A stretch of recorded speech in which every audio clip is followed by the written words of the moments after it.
Continuamos en Noticias Globovisión Economía. Como ya les comentaba, está con nosotros Raúl Peñalosa, economista y investigador del Observatorio de la Realidad Económica. Buenas tardes, bienvenido. Muy buenas tardes, gracias Mariana por tu invitación. Bueno, para conversar con usted respecto a la situación económica del país, son muchos los temas que abordar en materia económica en el país y en cuanto a situación son bastantes también. Pero básicamente desde el Observatorio de la Realidad Económica, ¿qué están, valga la redundancia, observando a ustedes de lo que es la situación que está enfrentando la economía venezolana, el rumbo que está tomando? Sí, fíjate, la economía venezolana no podemos visualizarla sino en el marco de la economía global. Entonces, la economía en general, la economía a nivel mundial, viene de un proceso recesivo. Y, por supuesto, la economía venezolana no va a estar exenta de ese proceso recesivo. Venimos de una caída importante del precio del barril del petróleo, que nos lleva a una caída del Producto Interno Bruto durante 15 trimestres consecutivos. Eso es una recesión muy importante. Sin embargo, para este año 2017, aunque en general se espera unos trimestres, todavía los primeros trimestres vamos a estar aún en recesivo, la buena noticia, según lo que nosotros hemos calculado y analizado, es que al menos un trimestre va a ser de tendencia positiva.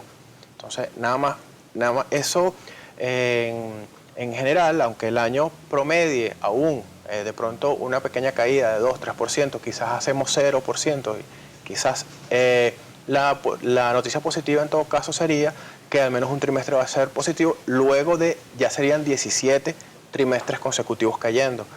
Eso en general es una visión en el medio de tanto pesimismo. Es una visión técnica, es producto de un análisis exhaustivo y de nuestra investigación, y es una pequeña luz que nos hace pensar que el año 2017 pudiese representar un cambio de tendencia en lo que ha sido la economía para Venezuela.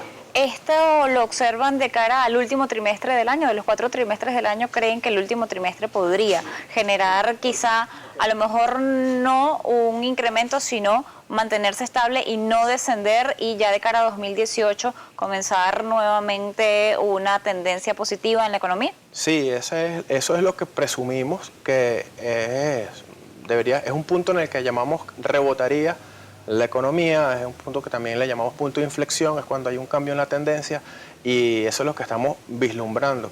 Y principalmente no es fantástico, venimos de un proceso de caída abrupta del Producto Interno Bruto, de caída de los ingresos y de caída del precio del petróleo, y para el año 2017 se espera que, por ejemplo, el precio del petróleo va a mantenerse sobre los 45, incluso puede llegar hasta los $54 el barril, cuando en el 2016 pisamos los $23 para la cesta venezolana y promediamos algo así como 32. Entonces, eso genera un incremento en el ingreso. Adicionalmente a eso, bueno, pues tenemos el tema de los ingresos extraordinarios que vienen por vía del arco minero.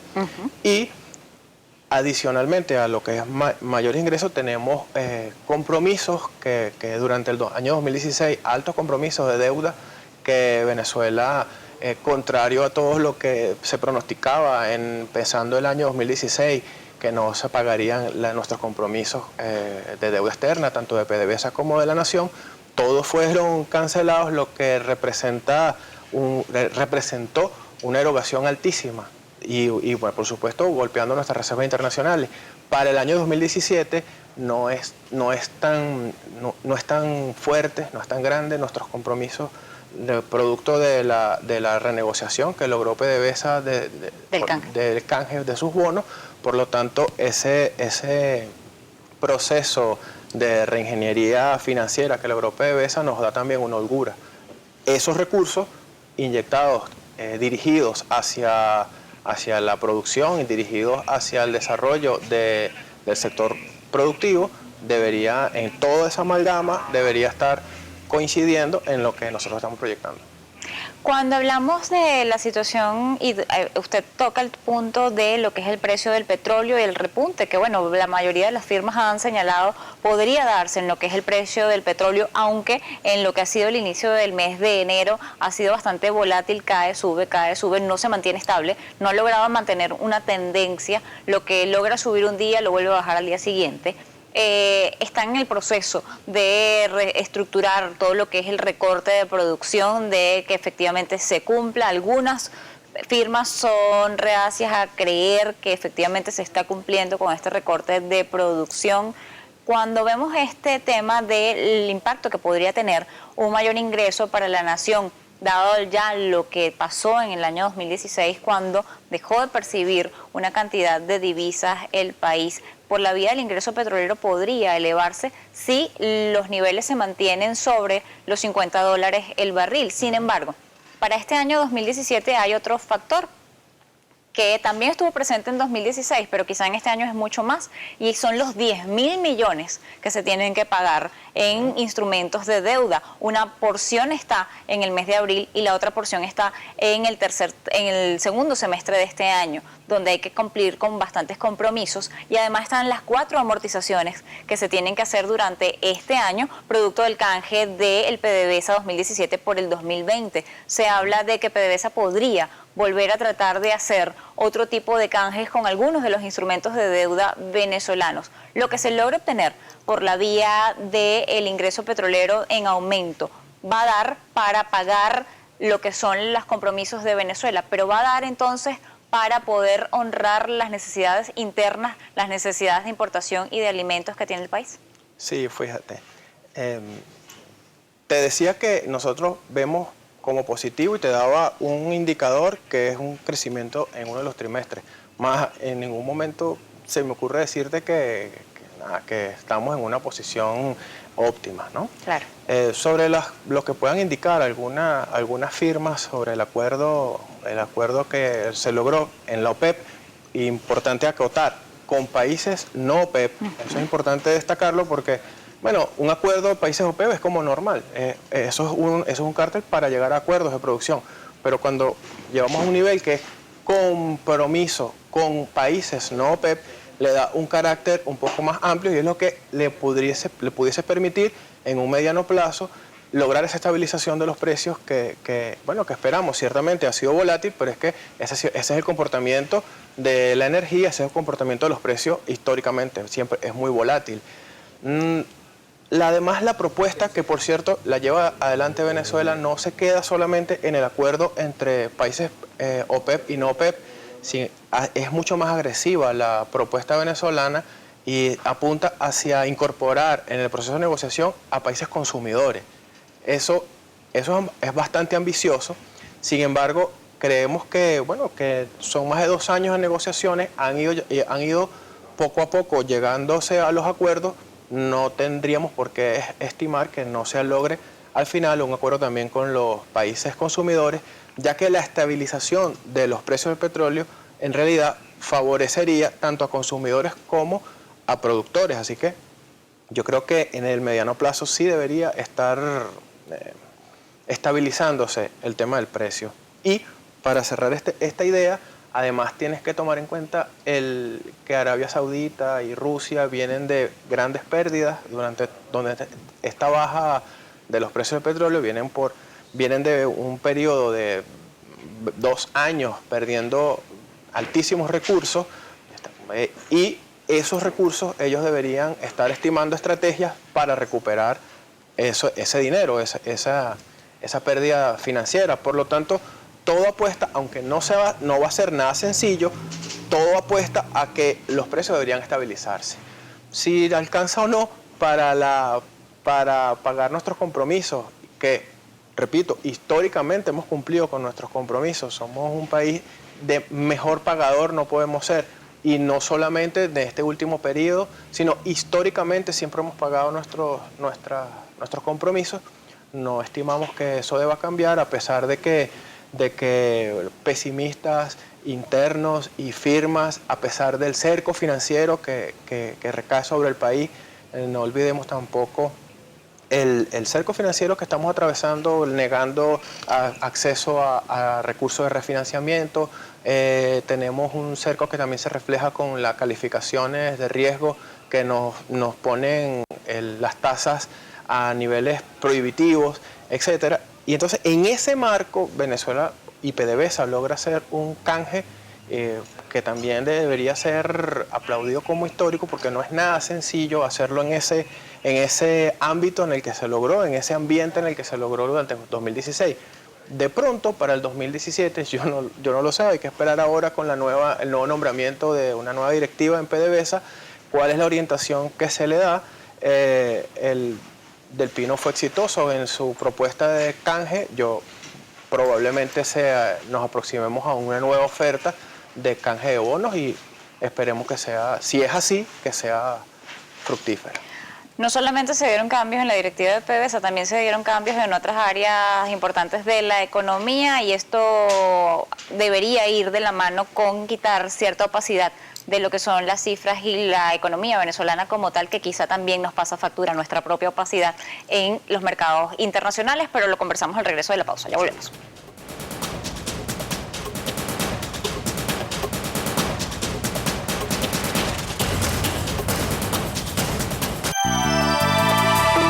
Usted está viendo Noticias Globovisión Economía.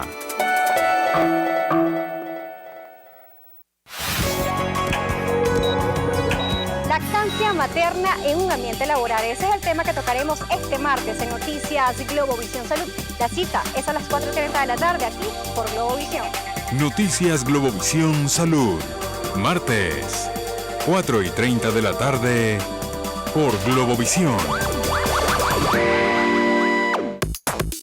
El nuevo departamento de alimentos y bebidas te ofrece una amplia gama de productos. Ahora en Traki consigues desde lo último de la moda hasta alimentos, ofreciéndote la mayor variedad en un solo lugar. Los mejores precios todo el año. Tenemos de todo y para todos. Traki, siempre contigo. Elijo el amor. Ninguna ocasión justifica el odio. Ninguna injusticia autoriza la amargura. Hoy amaré a Dios y lo que Dios ama. Max Lucado.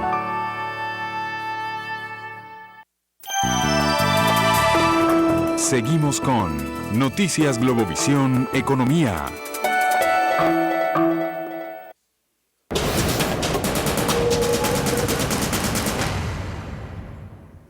Continuamos en Noticias Globovisión Economía. Estamos conversando con Raúl Peñalosa, investigador del Observatorio de la Realidad Venezolana. Cuando estábamos viendo, antes de irnos a la pausa, le comentaba sobre el tema de la opacidad. Usted señala que en los mercados internacionales se han colocado algunos tipos de interés que terminan siendo prohibitivos para que Venezuela vuelva a emitir deuda o emita nueva deuda para financiarse y poder cubrir el déficit que tiene en este momento en las arcas públicas. Sin embargo, el tema de la opacidad también parece ser otra de las variables que intervienen en los mercados internacionales, el no conocerse las estadísticas oficiales del funcionamiento de la economía, el desconocerse cuáles son los recursos efectivamente con los que cuenta el país para cumplir compromisos. Solamente se conocen entonces cuáles son las cifras de lo que es las reservas internacionales que no superan los 10.000 millones de bolívares, cuando Venezuela este año nada más tiene deuda por 10.000 millones. Entonces quizá esto en los mercados internacionales, aunado a la condición política que tiene el país, puede generar cierta incertidumbre y esto lamentablemente condenar y afectar los instrumentos de deuda. Sí, bueno, nosotros de verdad que saludamos el nombramiento de Sanguino, de Ricardo Sanguino. Sin embargo, nosotros nos hemos sumado digamos, a la solicitud de que se exprese, que se propongan, que se publiquen las cifras de la economía venezolana, ya que esa opacidad genera en realidad expectativas que ya en el mercado venezolano son de más irracionales por parte de los actores económicos y que terminan manifestándose en la inflación, por ejemplo, ya que hay expectativas irracionales sobre el comportamiento de la economía y termina presionando sobre el tipo de cambio no oficial, por llamarlo de una forma amable, ¿no? Especulativo, y y también contra la inflación. Entonces, no, nosotros hacemos votos porque con el nombramiento de Sanguino, que además siempre se manifestó a favor de que la publicación, cuando era diputado, se manifestaba a favor de la publicación de la cifra, bueno, pues también en la medida de lo que lo logre dentro de lo que es la realidad de la institución, bueno, pues en el corto plazo, en el segundo trimestre, cuando pueda, que ya se comience con la publicación de la cifra. Y yo creo que no van a perder la oportunidad porque con estos cambios con el ministro Lobo, con Sanguino del Banco Central, con esta nueva directiva en PDVSA, el nombramiento del nuevo vicepresidente, yo creo que es una oportunidad brillante para proponer una política económica coherente que permita el desarrollo. Entre esos, el ataque a la inflación. Sí, claro, la inflación, mira, la inflación en Venezuela tiene una particularidad. Ante la caída de la renta, ante la caída de los precios del petróleo, la repartición de la renta se hace entre todos los sectores, ¿verdad? Cuando cayó, hay un sector, que en este caso es el industrial y el comercial, bueno, pues que se niega a tomar su parte de menos renta. Y para justificar o para llenar ese espacio de renta que daban los precios altos, recurren a aumentar los precios, recurren a meterle la mano en el bolsillo a usted que es trabajadora, a mí que soy docente, y nos mete la mano en el bolsillo a todos los que nos están viendo para mantenerse en lo que llamamos nosotros entre la torta de renta que ellos se apropian. Entonces es como la inflación en Venezuela es la negación de un sector, en este caso industrial y comercial, es la negación a hacer su aporte, ¿verdad?, ante la caída de la renta petrolera. Y como solamente el ingreso en divisas en Venezuela se da por esa vía y no por la vía de exportaciones, entonces es negarse a un compromiso en el que deberíamos anotarnos todos los venezolanos. Bien, le agradezco habernos acompañado la tarde de hoy. También le recuerdo que para que se exporte necesita haber producción nacional y claro, también han estado afectados por esa vía, no solamente todos, como usted dice, no todo el mundo tiene la misma porción de las dificultades en este momento en el país. Le agradezco su compañía la tarde de hoy aquí en Noticias Globovisión Economía, a expresar lo que desde el Observatorio de la Realidad Económica están avisorando para este año 2017 y cómo evalúan la situación del país. Era Raúl Peñalosa, economista, estuvo con nosotros la tarde de hoy. Nosotros hemos llegado al final de Noticias Globovisión Economía. Recuerden, como siempre, pueden escribirnos a @economía_gb o @mmartinez_gb.